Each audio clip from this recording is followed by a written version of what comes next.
हे रुद्राक्षाचं झाड आहे.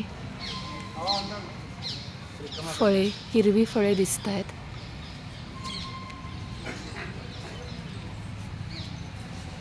ही जी हिरवी फळे दिसतात ही रुद्राक्षाची आहेत. आता ह्या रुद्राक्षाच्या फळांना साधारण फेब्रुवारी मार्चमध्ये थोडंसं उष्णता आल्यानंतर ही ब्राऊन व्हायला लागतात आणि मग वाळल्यानंतर यातून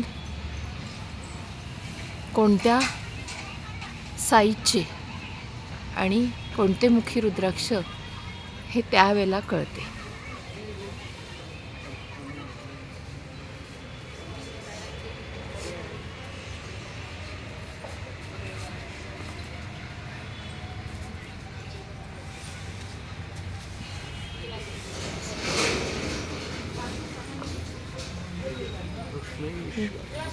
परिक्रमा मार्ग आहे.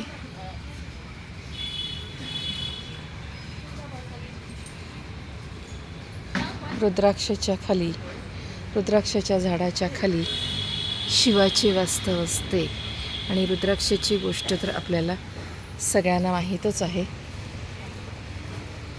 1 2 3 4 5 म्हणजे मी आता तुम्हाला दाखवते आहे की इथे 12 ज्योतिर्लिंग आहेत.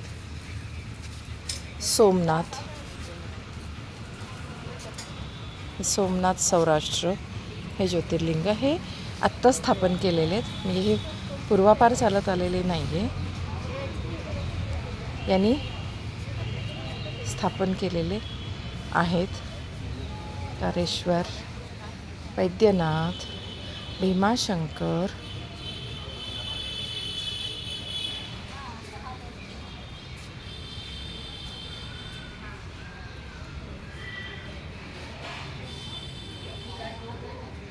रामेश्वर, नागेश्वर, विश्वनाथ, त्र्यंबकेश्वर,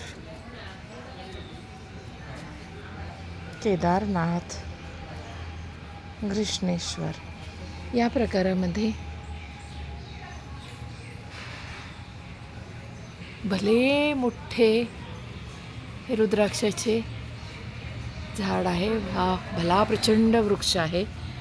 याचा बुंधा बघूनच आपल्या लक्षात येते की हे खूप जुने आहेत. हे खूप जुने झाड आहे. याचा बुंधा बघून म्हणजे 2 माणसांच्या हात पसरून कवेमध्ये येईल एवढा याचा बुंधा मोठा आहे.